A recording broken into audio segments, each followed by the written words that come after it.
Please stand for the Pledge of Allegiance. I pledge allegiance to the flag of the United States of America and to the republic for which it stands, one nation, under God, indivisible, with liberty and justice for all.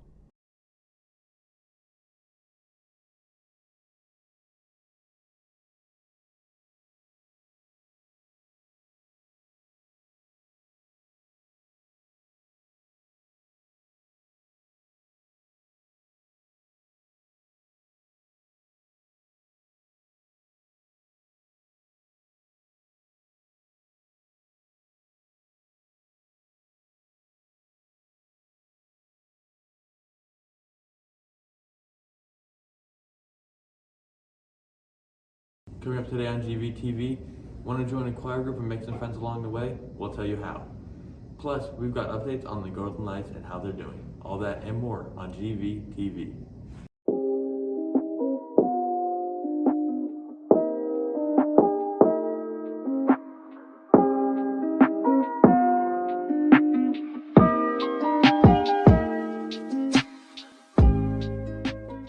Good morning, I'm James Steffen, and today is Friday, April 30th. Today is a Gator Blue Friday on Gator Blue Week. That means for Cohort B, you have periods 2 and 4 in person and 6 and 8 online. We begin next week with a Gator Green Week. Grab-and-go meal distribution and in-person meal services are available today at Green Valley. From 12:05 to 3:05, you can grab your breakfast and lunch for the weekend. Here at Green Valley, we have excellent staff members who go out of their way to assist others. Staff members were asked to nominate other co-workers who stood out and stepped up in some way to make our transition to distance learning easier. Many staff members were nominated and given shout-outs by their co-workers for the efforts they put forth every day. We would like to congratulate this week's nominees for the Green Valley Staff All-Star Recognition. CTE teacher Susie Hansen, Performing Arts teacher Cara Froelich, and Student Success Office Secretary Agnes Kolos-Furman. Thank you for all of our Green Valley All-Star staff and all that you do for our students and other staff members to keep our motto, commitment to excellence. The Apex deadline is May 17th. All assignments and testing must be completed by then. If you need a test unlocked, email Ms. Samuels. This is very important for seniors because your graduation can depend on your Apex completion. If you have any questions, reach out to your Apex teachers. Senior Hideout next year. Green Valley's contemporary a cappella group is Green Envy is holding auditions May 13th. Email Mrs. Ritter or join the Green Valley Envy audition Google Classroom shown on your screen now for more information. Don't miss out. And in sports news, Dive meets today at Municipal at 1:30. Good luck. Our JV baseball team plays Las Vegas High School today. This is an away game and it starts at 3:30. Good luck, Gators.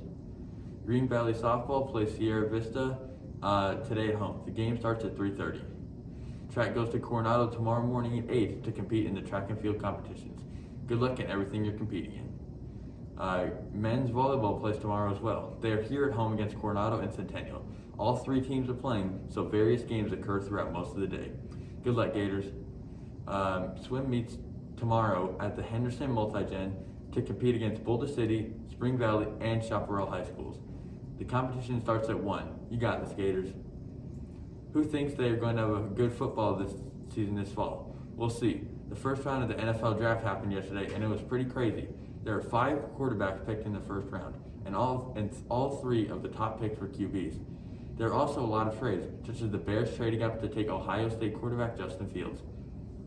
Finally, there were a lot of draft slips. That is when a player is projected to go high, but does not, such as Jeremiah Owusu-Koramoah and Christian Barmore. If you want to catch rounds 2 and 3, they are on tonight at 4 on ESPN. Our Knights are keeping up the pace. They played the Avalanche and won 5-2. This leads their win streak to 10. The Knights play the Coyotes tonight and tomorrow, both at 7 p.m. I can't wait to see how they do. Before we go, Las Vegas is slowly opening up some more. Some COVID restrictions will be lifted and adjusted starting tomorrow. The maximum capacity goes from 50% to 80%. Also, social distancing is learning from 6 to 3 feet. Life is getting back to normal and it looks great. Well, Gators, that's all the news we have for today. I'm James Steffen and you're watching GVTV. Now a message from our principal, Mr. Roberts. Good morning, Gators. Very quickly this morning, I just wanted to remind you of some important deadlines. Seniors, the last day to turn any late work in is next Friday, May 7th. For everyone else, you have until May 12th to get any late work turned into your teachers. We're closing in on the end of the year, so make sure you're doing everything you can to get all caught up. Now on to today's message. It's typical for people of all walks of life to experience what I'm going to refer to as anxious thoughts. These thoughts could be sparked by any number of things. Wondering if you're going to get that job you applied for, or are you going to get that grade that you wanted in a particular class? Personal relationship issues, whether it's your family members, coworkers, or significant others, can also cause people to experience worry or anxiety. So, if you're having those kinds of thoughts, I want to give you some tips that can help you manage them.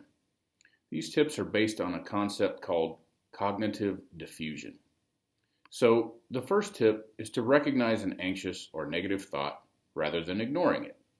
When you have a thought like, I'm a failure, just recognize that you're having that thought and say to yourself, I'm having the thought that I'm a failure. What this does is helps you create some cognitive distance in your head. It allows you to become an observer of your own thoughts and reminds you that it's just a thought. It's not real. Just because I think it doesn't mean it's actually a thing. Another technique is to ask yourself, how old is this thought? As I've said before in these messages, thinking can be cyclical and habitual. By asking yourself how old a particular thought is, you can analyze it and say, this is an old thought and I don't need it anymore. And the last tip is to treat your negative thoughts like pop-up ads. When those less than helpful thoughts appear in your head, you can just say to yourself, oh, there's my anxiety spamming me again, or whatever computer lingo you want to put on it. That way, you can reject the ad and go back to doing something productive. One thing you'll notice about all of these strategies is that they're all based on the concept that ultimately, you're in control of your thoughts, something we've talked about many times. So just remember, you're the author of your story, and you get to decide where the story goes. I hope you found these tips helpful, and I hope you have a great Friday and a wonderful weekend. Thanks for watching, have a great day, and remember, you got this.